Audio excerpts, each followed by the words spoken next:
Once upon a time, in the small, quiet town of Enugu, there was a family that everyone admired. Mr. and Mrs. Okafor were kind, hardworking parents, and their children, Amara and Mako, were the pride of the neighborhood. Amara was the older child, a cheerful girl with a smile that could light up a dark room. Mako, the quiet one, followed his sister everywhere like her shadow. If Amara laughed, Mako laughed too. If she cried, he wiped her tears. They were inseparable. Their parents were busy people, always working to provide for the family. Most afternoons, Amara and Mako were left alone in the house. They would play games, tell stories, and sometimes just sit together in silence. At night, they even shared the same bed, whispering to each other about their dreams and fears. One afternoon, Mako ran into Amara's room with excitement in his eyes. "Amara, see what I have," he said, holding up a shiny smartphone. Their father had bought it for him recently.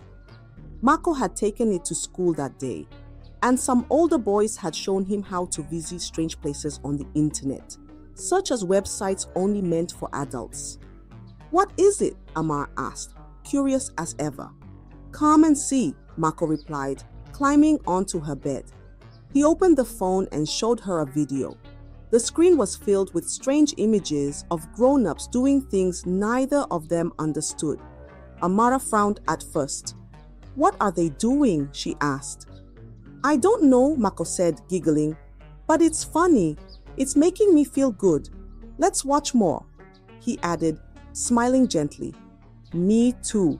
My body is feeling sweet," Amara responded, focusing more on the phone screen. And so they did. At first, it was just curiosity, like watching a strange animal in the forest. They didn't understand what they were seeing, but they couldn't stop watching. Each video brought more whispers, giggles, and strange feelings. The more they watched, the deeper their bond grew. It became their little secret, something only the two of them shared. In the quiet of the room, the Okafor children began a journey they didn't fully understand. A journey that would change everything. Days turned into weeks, and weeks into months. The little secret Amara and Mako shared grew like a small seed planted in fertile soil. Every afternoon, when the house was quiet and their parents were away, they would sit together, staring at the screen. Each video stirred something new in them. Curiosity, confusion, and a strange excitement they couldn't explain. One sunny afternoon, Mako leaned closer to Amara and whispered, "Let's try what they are doing." Amara blinked, her heart racing. "What if Mama finds out?" she asked, her voice barely above a whisper. "She won't," Mako said, smiling confidently. "It's just you and me." Amara hesitated, her mind swirling with questions, but she trusted Mako. He was her shadow, her partner in everything. Slowly, she nodded, and they decided to mimic the things they had seen. At first, it felt like a game, just a silly game. Amara laid on the bed, smiling, and Mako positioned her well, just like they've seen in the videos. They giggled and teased each other, stopping whenever one of them got too nervous. From that first day, they couldn't stop. They continued every afternoon whenever their parents were not home. And gradually, they even started doing it in the night without their parents noticing, because they both shared the same room and bed. "It's a bit painful," Amara would say, but Mako, already enjoying the moment, would use his hands to cover her mouth just so she wouldn't scream out. However, Mr. and Mrs. Okafor would stay in their own room, sleeping, unaware of what was happening in their children's room. They believed Mako and Amara were having a good sleep, just like they too are. Little did they know, their children were in fact having a good time together instead of a good sleep. Years passed, and by the time Imara was 14 and Mako was 12, their secret had grown deeper than they ever imagined. It was no longer a game, but something they didn't know how to stop. At night, as they lay in bed, the weight of their actions pressed on their hearts. Amara would stare at the ceiling, her chest tight with guilt. "Mako," she whispered one night, "do you think this is wrong?"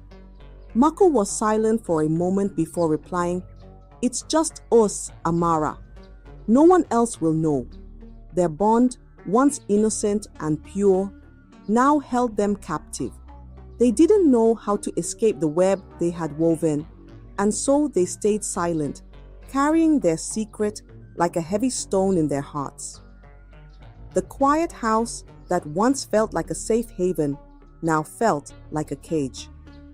A few couple of years passed again.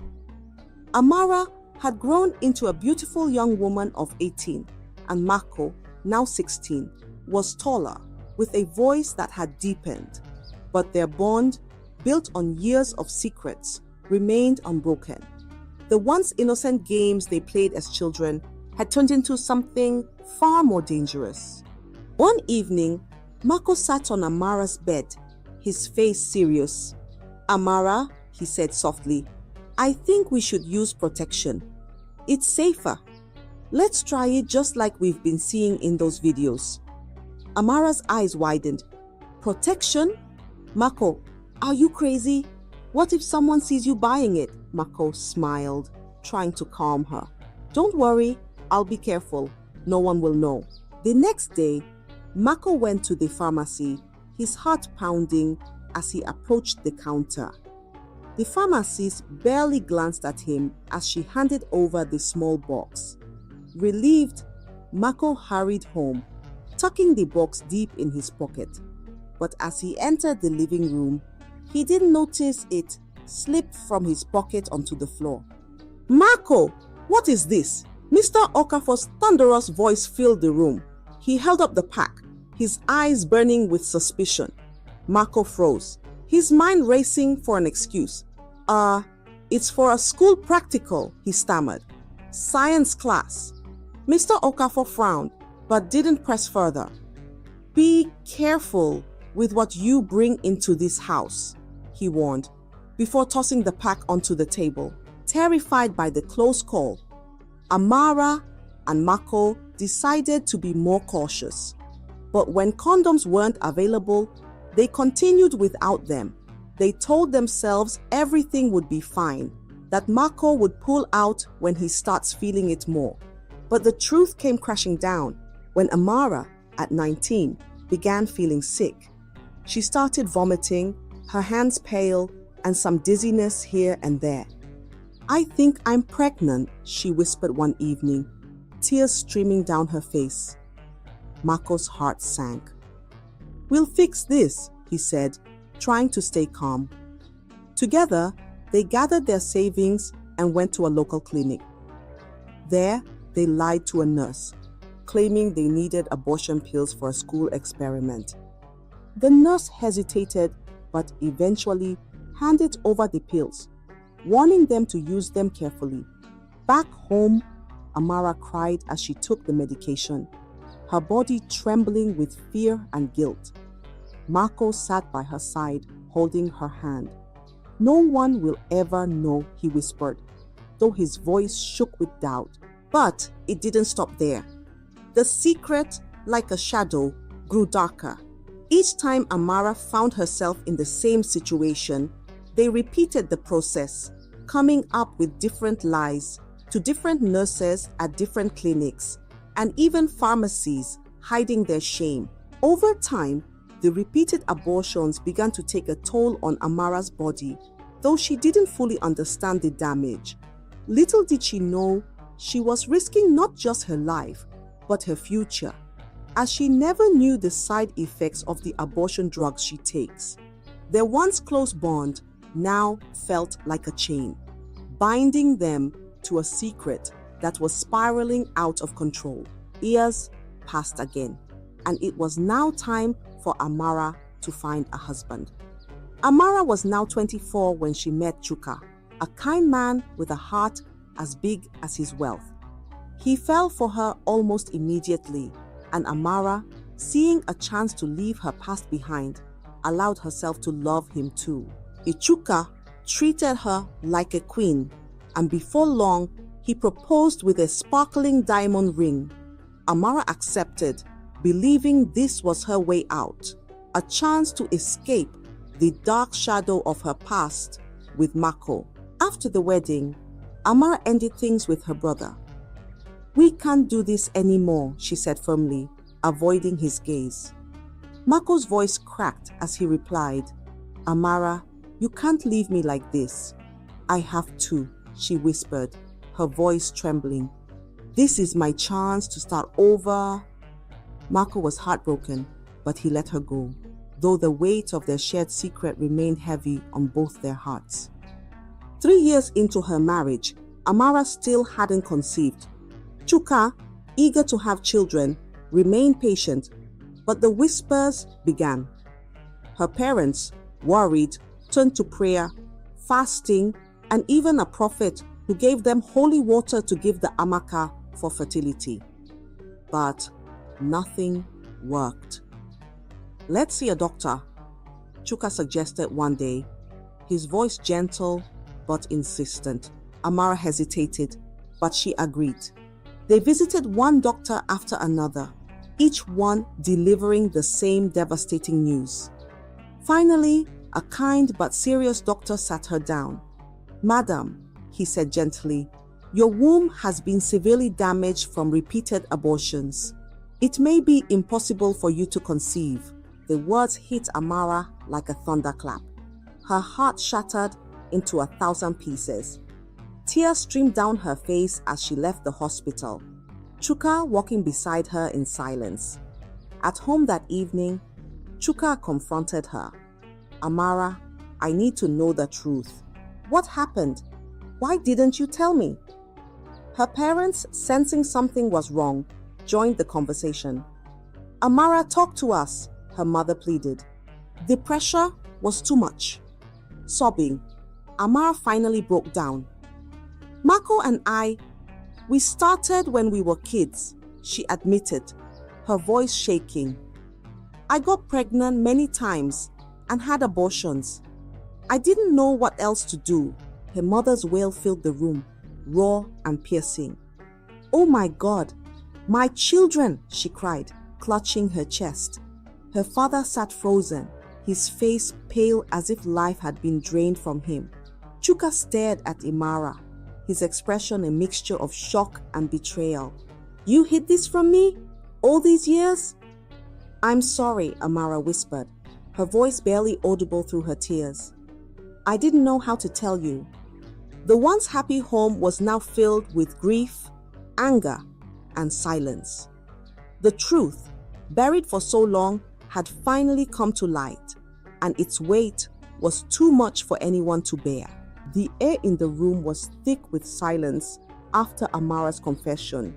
Her mother's cries echoed, and Chuka stood in stunned disbelief.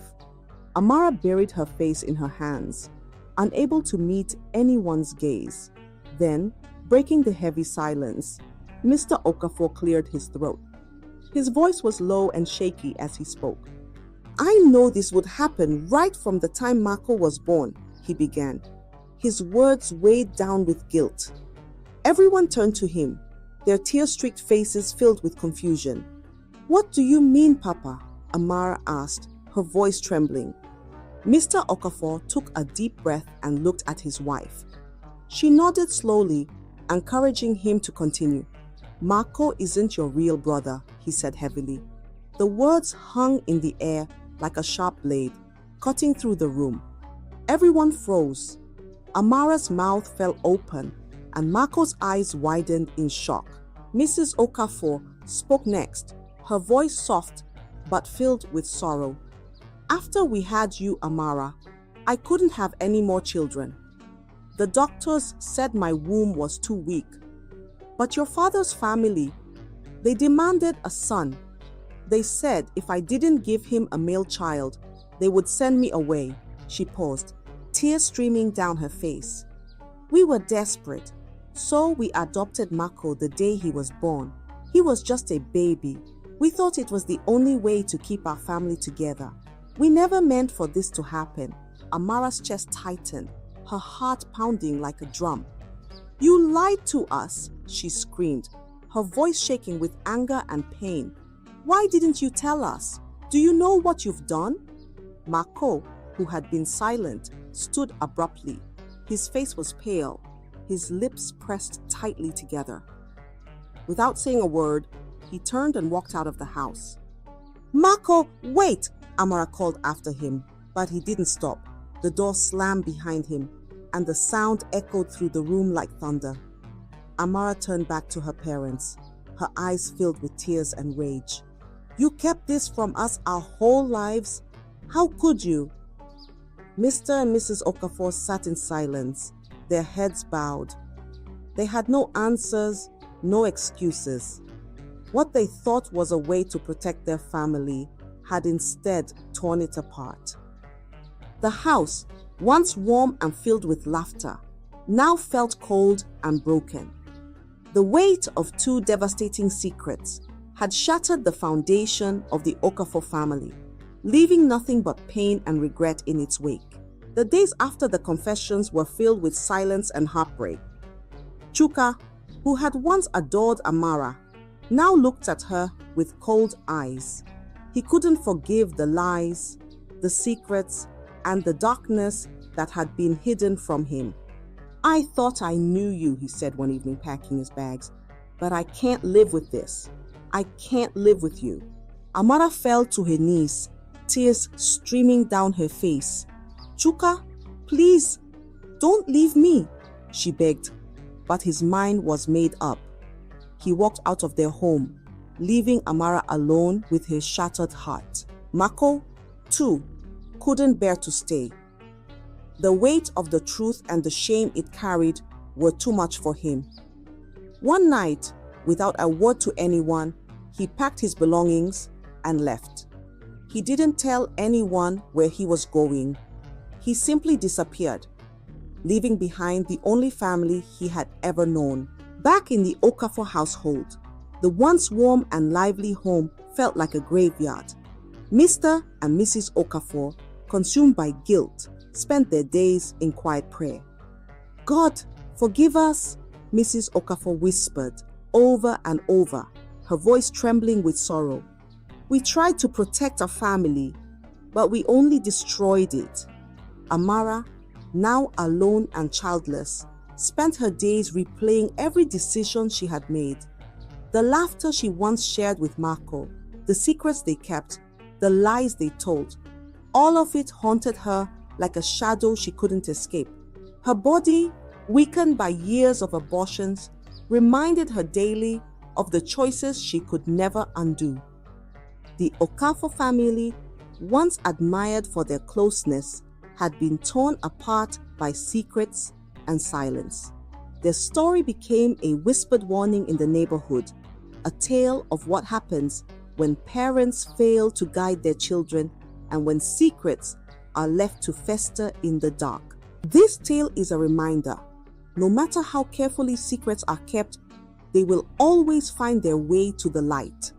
And when they do, the damage they cause can never be undone. Parents, pay attention to your children. Teach them right from wrong. Protect them not just from the world, but from the dangers that lie within. Because once the foundation of a family is broken, the pieces are never the same again. This story is a warning. Parents, pay attention to your children. Teach them about right and wrong. Don't let secrets destroy your family. Secrets always come out in the end. I hope you enjoyed the story. If so, please like the video, comment what you learned from the tale, and don't forget to subscribe to the channel for more enchanting tales just like this one. Thank you.